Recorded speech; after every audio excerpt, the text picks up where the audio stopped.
come back to talk about CBEX and the promoters and exactly what is going on with CBEX now. This it's regarded as Nigeria's financial landscape that has experienced a fraudulent scheme. This scheme has left thousands stranded and billions of naira have been trapped. The Securities and Exchange Commission is taking decisive action against CBEX promoters.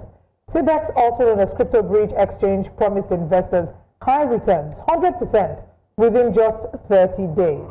But behind the glittering facade was a web of deceit. The platform abruptly shut down, leaving investors unable to access their funds. The Securities and Exchange Commission, SEC, has confirmed that CBEX was never registered or authorized to operate in Nigeria, and those involved in the fraudulent scheme would face sanctions. Joining us for today's discussion is Dr. Nnaemeka Obierari, investment banker and public affairs analyst. Good morning, Mr. Obierari. Thank you very much for joining us on the show this morning. Thanks for having me. I think I can rightly say, Olive, sorry to butt in, that Dr. Obierari, you have been summoned to appear before us on this CBEX case. I think a good way to start the conversation would be to ask, from your perspective, what policy loopholes existed to land us in what would be regarded as Nigeria's largest fraudulent scheme so far? Olive, you know, it's a very interesting and a very funny thing when I see SEC saying, okay, CBEX was not registered with SEC and all those stuff. And the truth is, Olive, we are living in a very lawless environment. You know, when people say Nigeria is an active crime scene, it's not an understatement, because the level we are in Nigeria is a state of lawlessness. We're even talking about CBEX. What of the Securities and Exchange Commission between 2008 to 2010, 2007 to 2008, a lot of SEC licensed outfits that raised money from the capital market.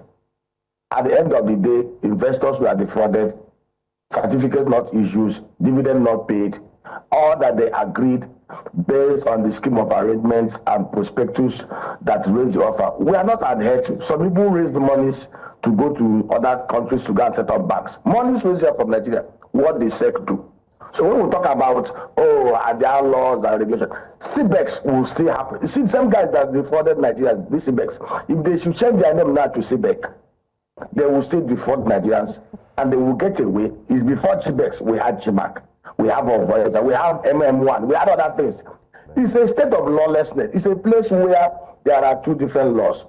Laws for the poor and laws for the privileged class, the ones I call elitist bandits, who can get away with anything as long as they can be able to sort themselves out with the relevant authorities. And that is so unfortunate. Now, it again speaks to the gullibility of a majority of Nigerians. It again speaks to greed, because I don't see why on how anybody can promise you 100% return on investment within days and weeks, and you never bother to find out where was this. And again, it speaks to our level of ethics and morality.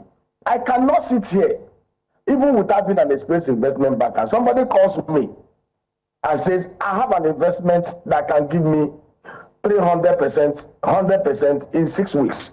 If you know the secret to making 100% in 2 weeks, why do you want to share it with me?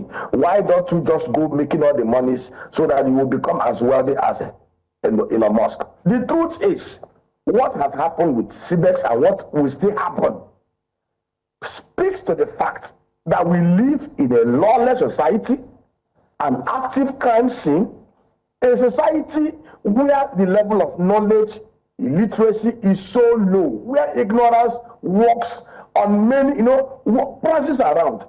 And it again speaks to our value system.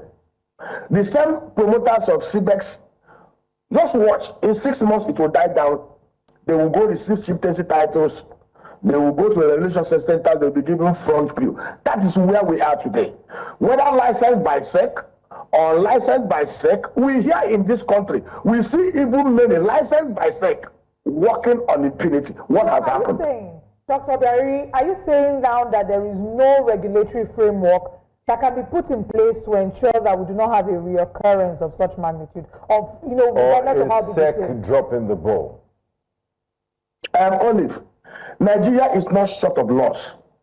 Nigeria is not short of regulatory provisions to stop this kind of thing. What we have here is the weakness of the law enforcement transmission mechanism in Nigeria.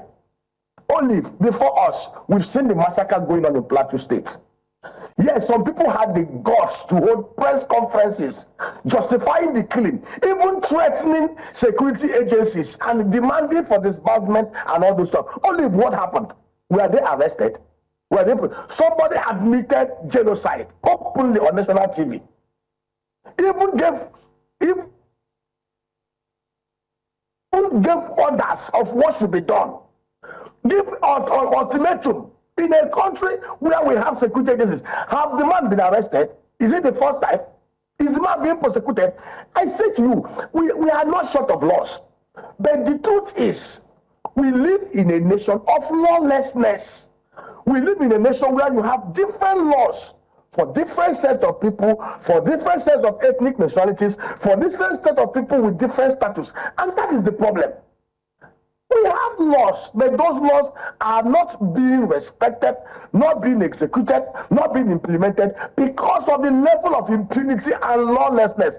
In any society where there is lawlessness, where you have different regime of laws and regulations for different class of people based on their status, their race, their ethnicity, their color or gender, such nation will never make progress. And that is where we are today. This is the only country where we romance terrorists, we buy them trucks, we give them money, we rehabilitate them. In places like China, in places like Russia, you don't, in places like Israel, you don't tolerate it. Once you buy the market, you sell it. But here in Nigeria, we try to devise every manner of excuses to tolerate impunity, tolerate lawlessness, tolerate iniquity, and it continues to fester. Now, Dr. Obierari, if I may come in here, just to take you back a bit, let's talk about the personalities involved here. You did mention ignorance and education as part of the reasons why this happened and why some Nigerians still fall for this sort of get-rich-quick schemes. And you're very pessimistic. You believe this will still happen again in a few months' time, that we never learn our lessons. Nigerians always pride themselves as, you know, very sharp people, you know, educated, very street smart and wise. Why do these sorts of schemes seem to attract so many Nigerians? And when somebody promises 100% return in just 30 days, from your experience, why do such unrealistic promises still manage to convince some people despite their educational achievements and levels? You'll be surprised that there are a number of professors and PhD holders that have fallen victim to this sort of scheme.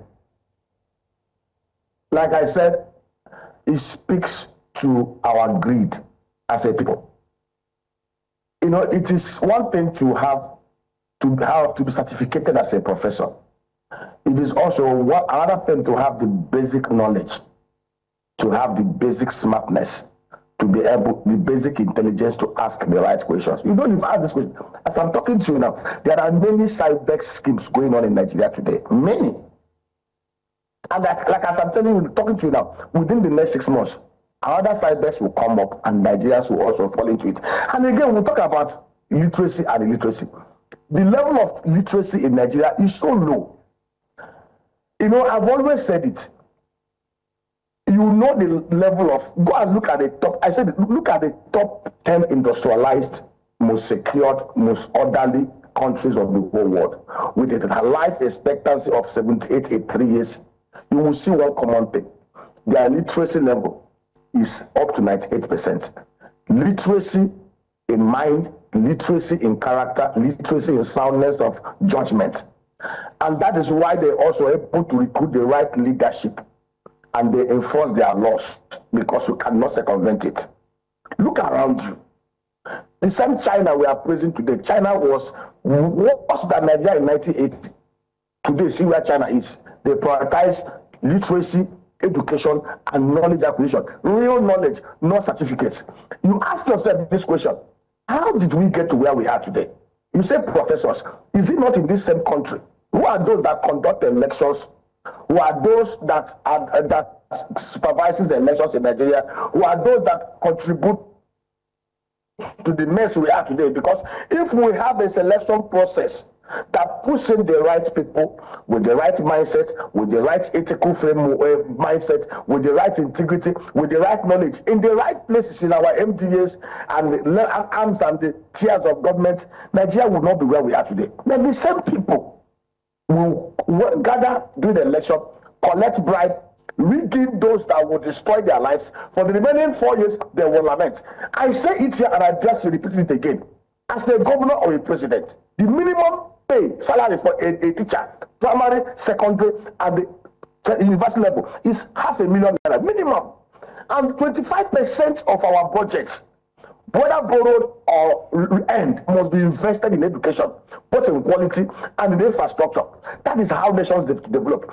And these teachers are supposed to be the ones looking out to do the right things, just like Professor Nnaemeka. But in Nigeria, the same people you call professors, the same people you think are educated, are the ones, sorry to use this word, there's a theory called Carlos Cipollo theory of the stupids. And the Carlos Cipollo theory of the stupids say that a stupid person is not an unintelligent person. A stupid person is a person that makes decisions, makes choices that hurts both himself and the society. And that is where we are today. The truth is, nobody who is truly literate, nobody who has acquired knowledge and is found worthy in character and in learning will fall for this CBEX madness. Well, yesterday, I stumbled on a few persons who were angry. They were sad that they had invested a lot in CBEX and they didn't get anything out of it. So they're hoping that the government would help them. But that's by the way. What do you think about the Securities and Exchange Commission? Because while going through the entire story, I was able to meet someone who actually invested into the business. And some footage was shared with me, many of them, which I'd like to put on the screen if I can. It also, one of them showed that they organized conferences, as you can see there. They also have groups on Telegram. And I was also made to know that in as much as CBEX has crashed, the same company opened another one and called it an elite one and told people to enter and start, putting money. And people were rushing to do the same thing, regardless of the fact that, it had crashed. But my question to you is this. Is there a possibility that the Securities and Exchange Commission had no iota of knowledge about CBEX? Or is it a case of maybe there's some internal persons who were supporting these fraudulent activities? Because you've been an investment banker for years, you know about investment and the policies. Is it possible that companies like this can thrive or could thrive for a long time and the Securities and Exchange Commission says they have no idea of who they are? The truth is, let us also cut SEC some slack. SEC may not even have the requisite manpower to enforce and stop most of these Ponzi games. SEC, as a commission, does not have powers like the FCC. I expected that Securities and Exchange Commission, for them to even have more teeth, they should also have an enforcement arm with powers like the FCC that can prosecute. The same thing we talked about INEC, that INEC should have an enforcement and prosecution arm like EFCC that can arrest, prosecute, and jail. We also advocated, it's not just, we are not short of laws. The independence of these agencies are also very, very important. For the sake of INEC, we suggested clearly that this issue of allowing the presidency to control INEC will not work. We suggested that under an arrangement where all the three arms of government will have an input, where the Nigerian Judicial Commission, NJC, will be the one that will accept nominations from people about 6 people from 6 regions. NJC will sit down, vet them, forward the names of 3 of them or 2 of them to the presidency. Then the presidency will select from what NJC has submitted and then send it to the National Assembly, who will approve or disapprove with 2/3 majority. And of course, we even also came to some where such kind of checks and balances are in place. It will be difficult for one person to just pick pliant people based on nepotism, based on who will work to their intentions and their plans, which most times are negative. So that is where we are. The issue is not SEC. Like I said, SEC have their force. I give you examples of many companies between 2007 to 2010 that came to Nigeria, played Ponzi games, stripped Nigerians of their monies. That is why today the capital market does not have any debt. Our capital market is capitalized to just about less than $50 billion. South African capital market is about $1.3 trillion. You can now see the difference between us and South Africa because there are regulations, there are processes, and those regulations are enforced, like in the US. In Nigeria, there is no enforcement of regulation. And the SEC does not even have the capacity to do it on their own. If we want SEC and INEC to work efficiently, we must create an enforcement arm of SEC, just like EFCC, that can go out, search out this kind of thing, arrest people, prosecute them without going to the EFCC or the police to do it for them. The same thing for the INEC. INEC must also have an enforcement commission, independent commission, that can prosecute electoral offenders, independent of the police, EFCC, or any of these other security agencies. Until we do this, it will be wasted. See, as I tell you, see, it's a lawless society. It starts pouring from the top. Look around you, Olive. Look around you, what happens in Nigeria.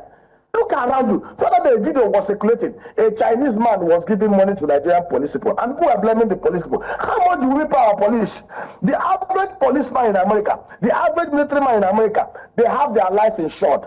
They have health insurance scheme covering everything, them and their families. If an American soldier falls today, or American policeman falls today, he is sure that his family will receive nothing less than $100,000 as compensations. Today, how much are we even paying the policemen? There is no policeman that should earn anything less than 300,000 naira. If we are very, very sincere, you will equip somebody, give him uniform, give him arms, and you don't even pay him enough to even feed. And he has families, and you expect the man to begin to live like an angel. Let's keep deceiving ourselves in this country.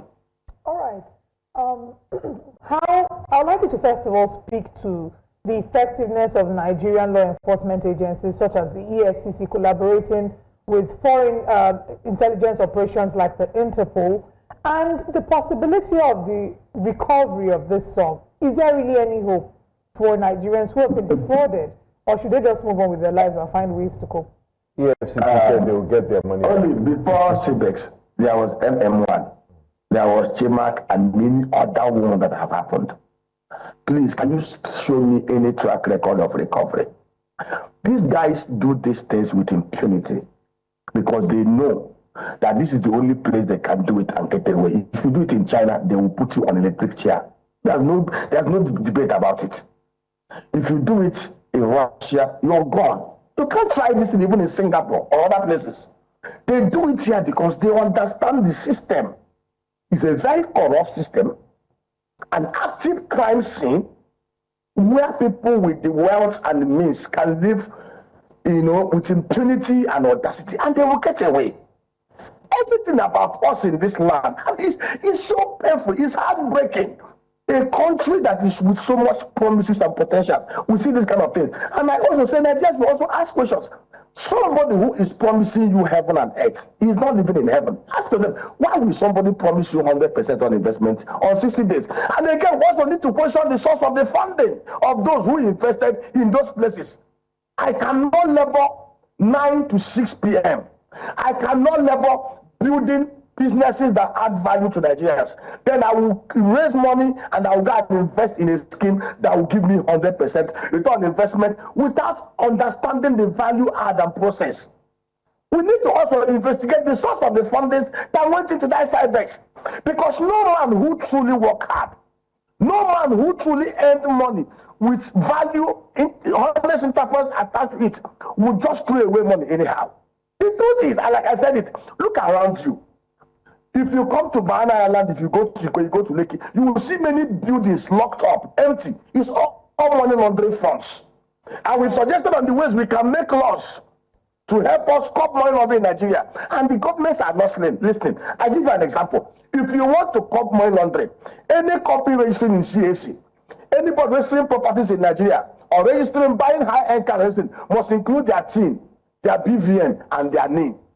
all the directors. When you do this, it will be easy for you to track money flowing illicitly into society. But today in Nigeria, we refuse to go the right ways. We refuse to plug the loopholes. We give open the rooms for this kind of crime to happen because those who purport to lead and govern us love criminality, love chaos, love anarchy, and that is why we are where we are today. What really is the role? What role do several industries, organizations, and individuals have to play, to ensure that this doesn't happen? And I want you to speak to the roles of banks in helping to prevent fraudulent investments such as these, the role of, us as a nation to encourage financial literacy. Now, recall that EFCC had said that there was a time they published a list of 58 Ponzi schemes, but I don't know that a number of people knew about this. So let's talk about the roles of the law enforcement agencies, how we can encourage financial literacy, and even influencers who have to, get paid to promote some of these schemes.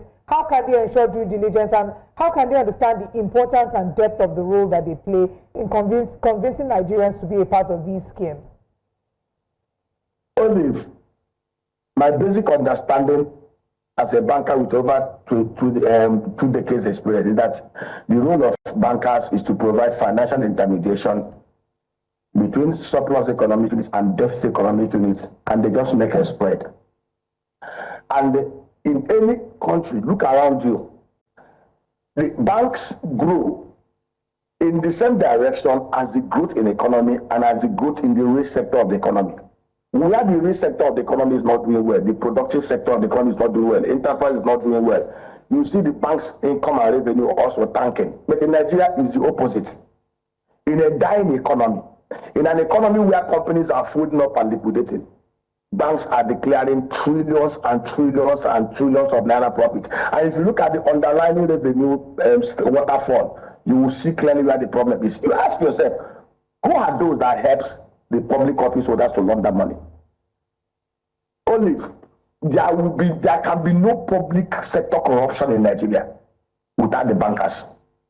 There can be no private sector corruption in Nigeria without the bankers. If the banks in Nigeria are doing their job, their core professional job, without acting as conduits for those who do what they do, we won't be where we are today. And that is the truth. I say it and I say it again. If we're able to reform and eliminate corruption from the civil service and public sector, it's not even the politicians, because the politicians cannot steal without those in the public sector, the career civil servants, showing them how to steal. If we can execute reform in the banking system and make the financial services industry to become what it's supposed to be and what it is meant to be, if we can execute reform in our security agencies and put in place some of these little suggestions, I've said it, and make every Nigerian a whistleblower, amend the CCB Act in such a way that every public office holder must compulsorily declare their assets before accession of office. And there will be a public portal where it will be announced, this is what I have declared. He that does not want the heat should not enter the kitchen. Nobody's forcing you to go into public office. Stay in your private sector. And then we will create a whistleblowing provision in the Constitution where every Nigerian become a whistleblower. If you blow a whistle that reveals a stolen asset by a public office holder, you will get 20% of the proceed. Even the policeman will become whistleblower. You cannot, a policeman cannot arrest you for stealing 1 billion. You will give him 10 million. And no, because he knows he's going to get 200 million by doing the right thing. You don't dare, because you're wasting your time stealing, because Nigerians will blow the whistle. Even your driver will blow the whistle. Your domestic staff will blow the whistle. Even your children will blow the whistle. But we know what to do. But we are not doing it. Because those who purport to lead us know that an orderly society where there are processes, where there are laws and orders, where there are transparent mechanisms of unraveling corruption and wickedness, that they may not have the power and the ability to get to where they are today. Chaos, disorderliness, corruption enables them to sit and continue to sit on power. Now, if we put in place laws and orders like we had it in the 60s, most of the people we have today, 90% of them will not come anywhere like the seat of power and authority. Now, finally, Dr. Nnaemeka,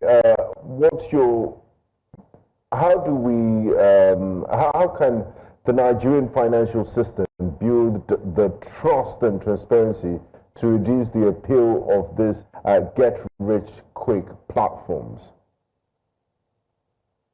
Please, can you come again?